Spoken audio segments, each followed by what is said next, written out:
got art by what's their names? Oh, Muddy Paws. Okay, Muddy Paws hasn't been around for a while though, I don't think. He only plays Albert John Middendorf nowadays. Okay.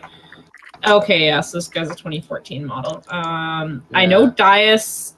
I know it has been voiced to me that they kind of regret getting Dias. Yeah. Yeah. I'm not gonna say too much about that. You know the reasons why. Yeah. Oh, that bitch.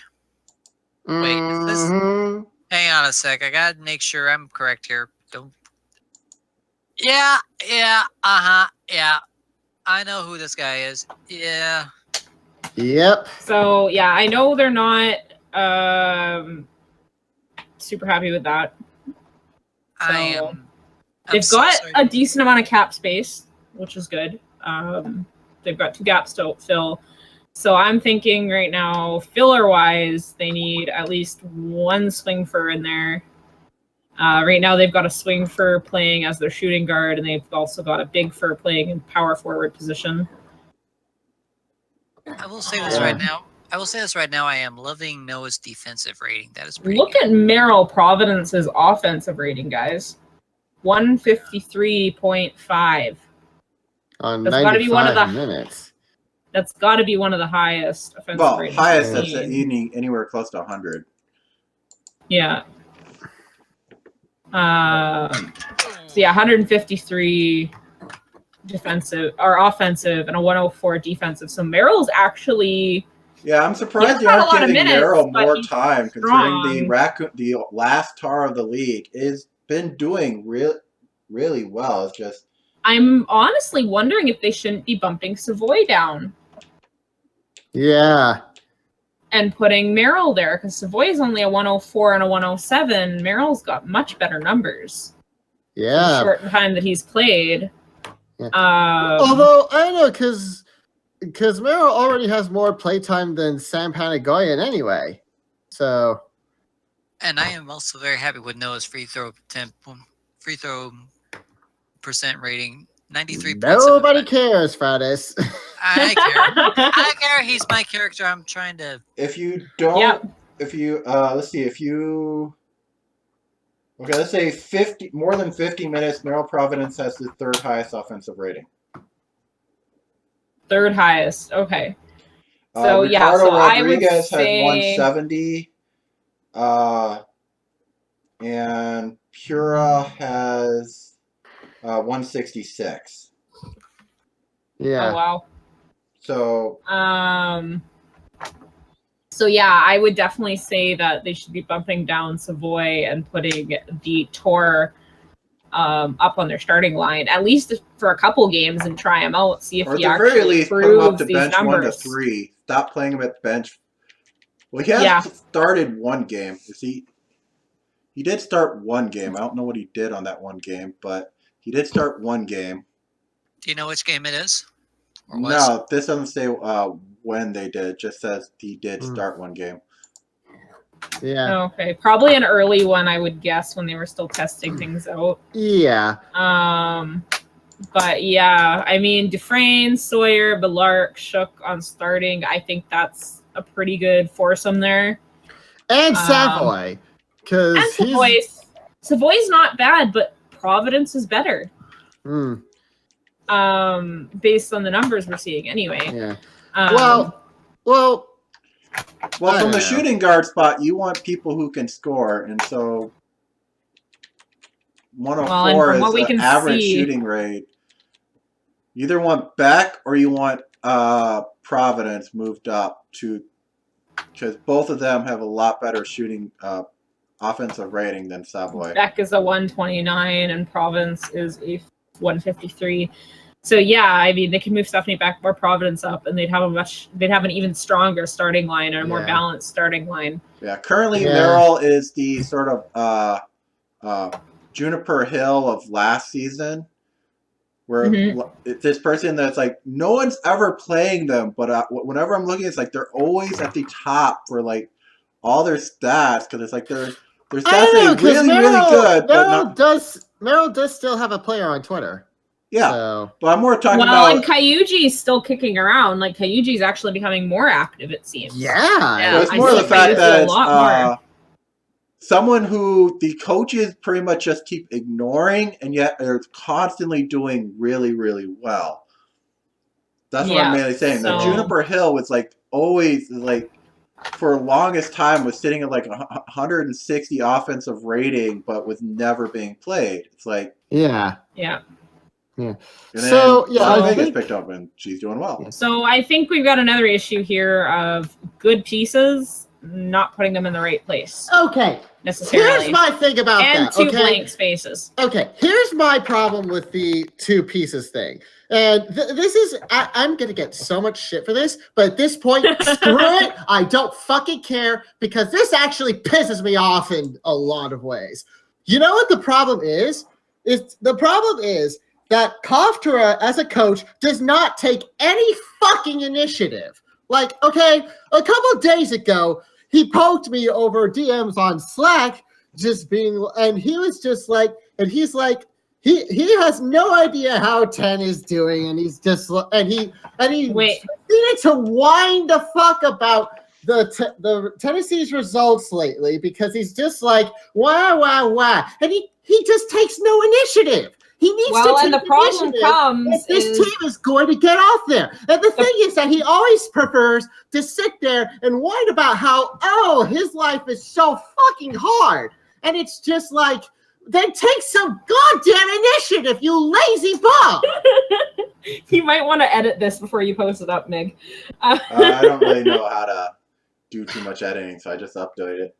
Well, because then I'll let this Hair has been ramble. pissing me off about it for a while now, actually. And it's just like, something needs to be said about this. And I don't care how much shit I get for it. I'm putting it out there now because, frankly, someone's got to do it. Then you go ahead and do it here. So Koftura is the GM currently? No, he's the coach. Oh, okay. And he had a lot of sort of drama with him, even when it came to the don't even preseason. get me started on that, okay? Okay. So D-Creature is the GM now? Yeah.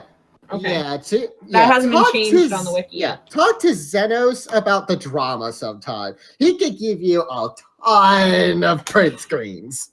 Honey, I don't even want to deal with the drama. I'm just sitting here nodding my head at you. That aside, it's for filling those spaces, it's a D-Creature responsibility to do that. And I know that D-Creature is smart enough to know to look at this and know what he needs. And I should hope he's smart enough to talk to his coach to make changes as needed. The thing is, I don't think DC3 realizes just how little initiative Koftura takes. And I think that's probably biting Tennessee in the ass. Because I think DC3 wanted someone who could sort of follow suggestions and just go with them. But I think DC3 probably wanted somebody he could boss around.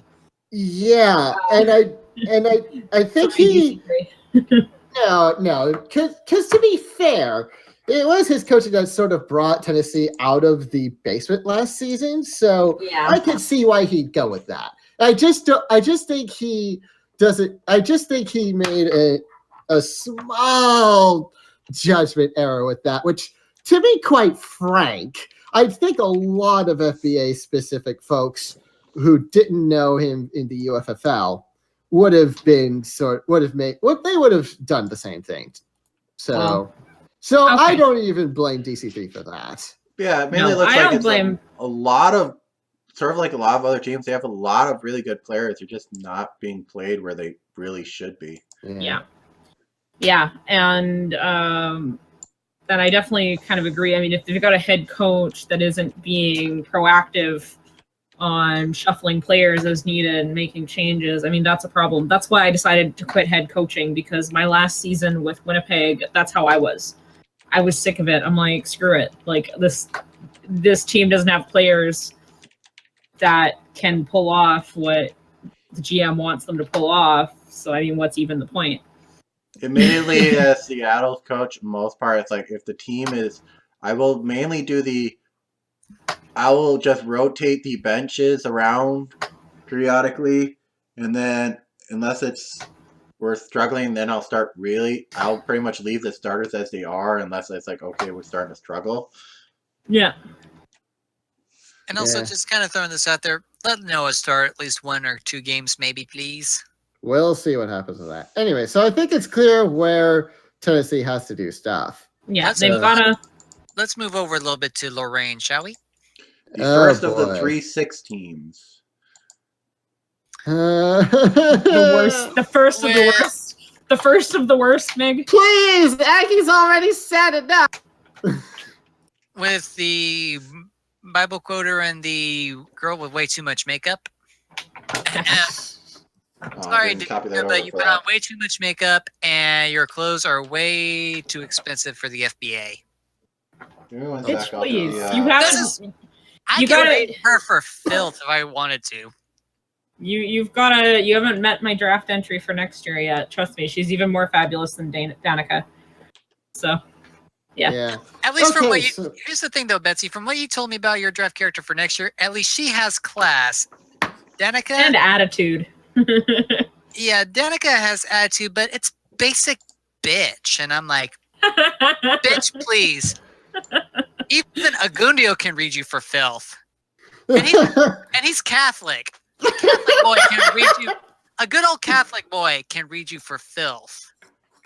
We love you, Harlow. We love you, Harlow.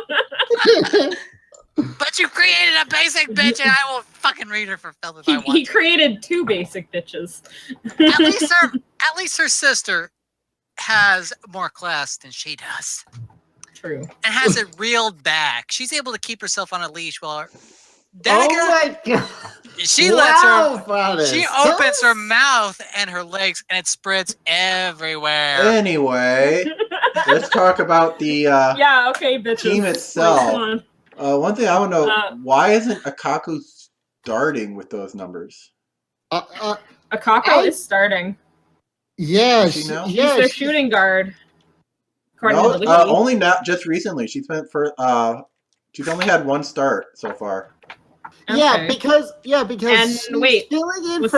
she was filling in for Leonardo da Hugo, I think, because he's injured right now. Is Sundos? Sundos is injured, so so she's actually probably filling in for Sundos, I bet you. Yeah.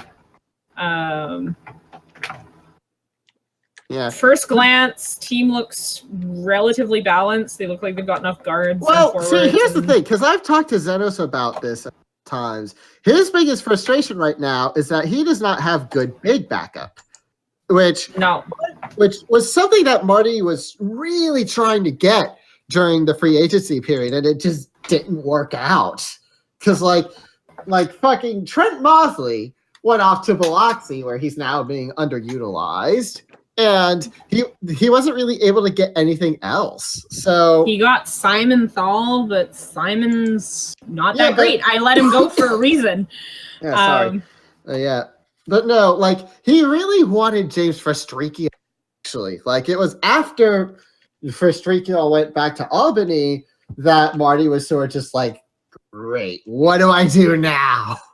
Yeah. So the big for depth is the biggest problem with Lorraine right now. Yeah, and that's something that both Marty and Zenos agree on. So. I will say this is the team where it's like, I'm sort of surprised they jumped so much on getting the goose, as soon as he came back.